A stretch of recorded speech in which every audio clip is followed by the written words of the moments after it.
صبر کرنا، درگزر کرنا، خوش رہنا سب انمول خزانے کا حصہ ہے اور یہ ہر شخص کو نہیں آتا۔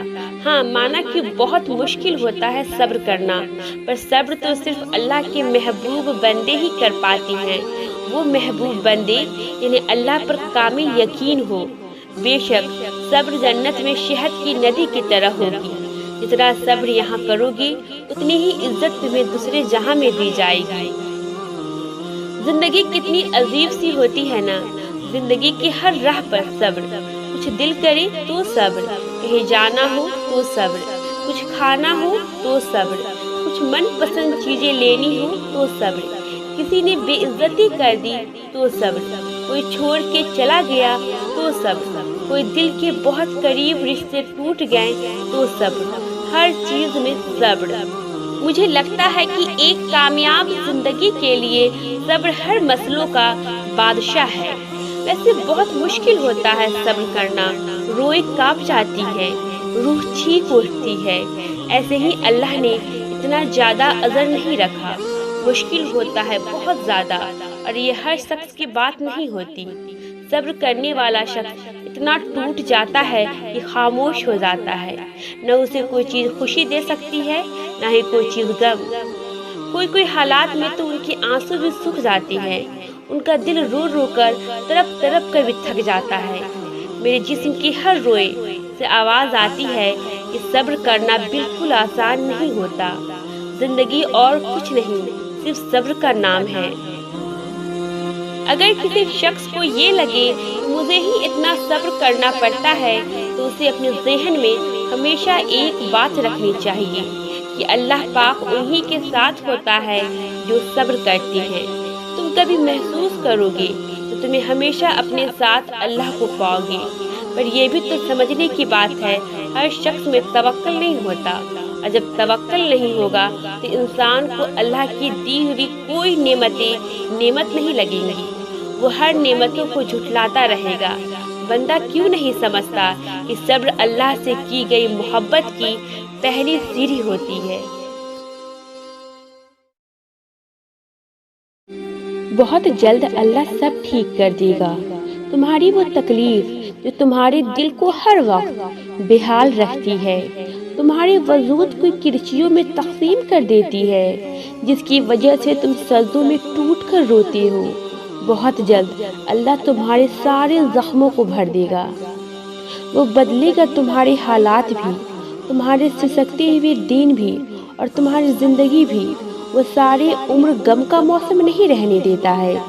وہ تو رحمان ہے، ایسا رحمان جو اگر آزمائش بھی لاتا ہے تو ہماری طاقت کے مطابق وہ اپنے بندے پر ہرگز ایسا بوجھ نہیں ڈالتا جو وہ اٹھا نہ پائے۔ جس نے تمہیں اس آزمائش میں ڈالا ہے وہی تمہیں اس میں سے نکالے گا۔ تمہاری آنکھ بھلی اس کو دیکھ نہ پائے، لیکن تم ہر وقت ہر لمحے اس کی نظر میں ہو۔ قرآن میں آتا ہے، درخت کا کوئی ایسا پتا نہیں جسے گرنے کا علم اسے نہ ہو۔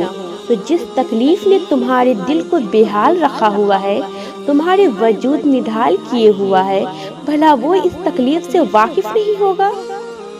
تو صبر رکھو اور اس بات پر یقین رکھو، اب تک جو ہوا اس میں اس کی رضا تھی، اور اگر وہ تمہیں بہت سی تکلیفوں سے گزار رہا ہے اس کے باوجود کوئی جواب نہیں دے رہا تو اس کا مطلب یہ نہیں وہ تمہیں سن نہیں پا رہا، تمہارے سسکتے سجدے نہیں دیکھ پا رہا، بلکہ وہ تمہیں ایک بہت بڑی فتح کے لیے تیار کر رہا ہے۔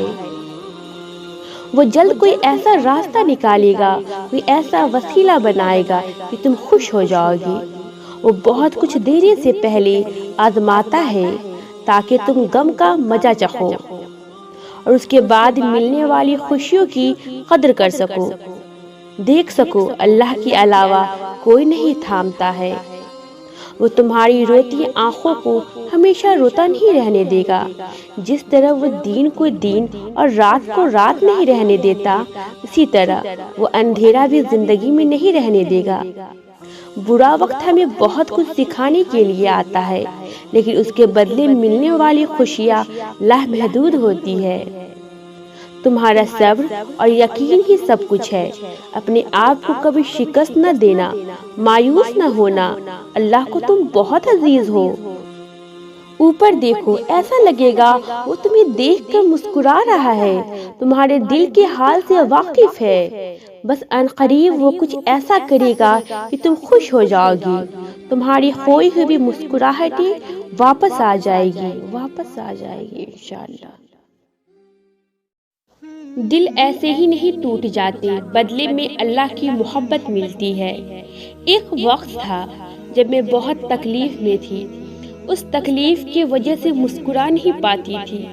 دل تکلیف کے مارے بہت درد کرتا تھا، سجدوں میں تڑپا کرتی تھی، سارا دن ایک ہی کمرے کے کونے میں بیٹھ کر سسک کر رویا کرتی تھی۔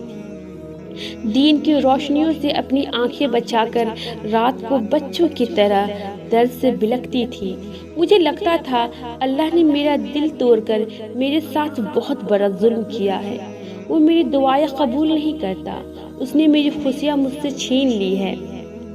میں اس سے اتنا بدگمان ہو گئی تھی کہ میں نے اسے بلانا چھوڑ دیا تھا اور اپنی طرف سے ہی کوششیں کرنے لگ گئی تھی۔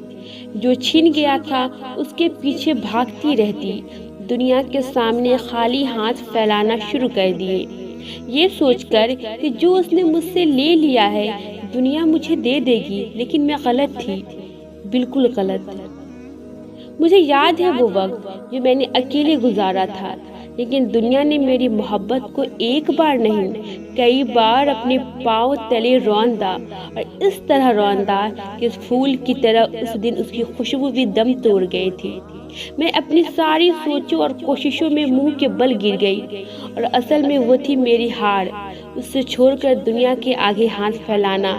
پھر میں اپنا ٹوٹا وجود لے کر اس کے در پر واپس چلی گئی، اور ایک ہی پکار پہ ایسے لگا جیسے کسی نے میری تکلیف کو سکون میں بدل کر تھام لیا ہو۔ ہاں، وہ اللہ ہی تھا جسے میں یہ سوچ کر دور ہو گئی تھی کہ یہ میری دعائیں قبول نہیں کرتا، میرے ساتھ ظلم کیا تھا۔ پھر میں نے رو رو کر سجدوں میں اس سے اپنے لیے صبر مانگا، اور پھر ان چیزوں کے پیچھے بھاگنا چھوڑ دیا جسے اس نے مجھ سے دور کیا تھا۔ پھر مجھے کچھ وقت بعد احساس ہوا میرا دل ایسے ہی نہیں ٹوٹا، بدلے میں اس نے مجھے اپنی محبت دی ہے، اور کتنے بد نصیب تھے نا وہ لوگ جن کو اس نے میری پاک محبت کے قابل ہی نہیں سمجھا، بلکہ میرا انتخاب خود کی محبت کے لیے کر لیا تھا۔ اور دعا کا راستہ چنتے ہوئے میں نے اپنی زندگی کا ہر معاملہ اس پر چھوڑ دیا ہے۔ یہ سب تمہیں اس لیے بتا رہی ہوں کہ میں اس سے دور ہو کر بدگمان ہو گئی تھی۔ تم نے نہیں ہونا، جو غلطیاں میں نے کی ہے وہ تم نے ہرگز نہیں کرنی۔ جو جا رہا ہے اسے جانے دو، اس کے آگے جھولیاں نہیں پھیلانی، اس کے لیے خود کو کبھی نہیں بھگانا ہے، دنیا کے آگے کبھی ہاتھ نہیں پھیلانا ہے، اسے کبھی نہیں بتانا ہے تم کتنے کمزور ہو، کیونکہ وہ تمہیں اور توڑیں گے، تمہارے خالی ہاتھ دیکھ کر بس تمہارا مذاق اڑائیں گے، تمہیں دھتکاریں گے، جبکہ اللہ کے آگے تمہارے اٹھے ہاتھ خالی نعمتوں سے بھر دیے جائیں گے، جبکہ اللہ کے آگے تمہاری یہ اٹھے خالی ہاتھ نعمتوں سے بھر دیے جائیں گے، سب سے بڑھ کر اس کی محبت، اور جسے اللہ خود کی محبت دے دے پھر ان کو اصل میں جینے کا مطلب پتہ چل جاتا ہے۔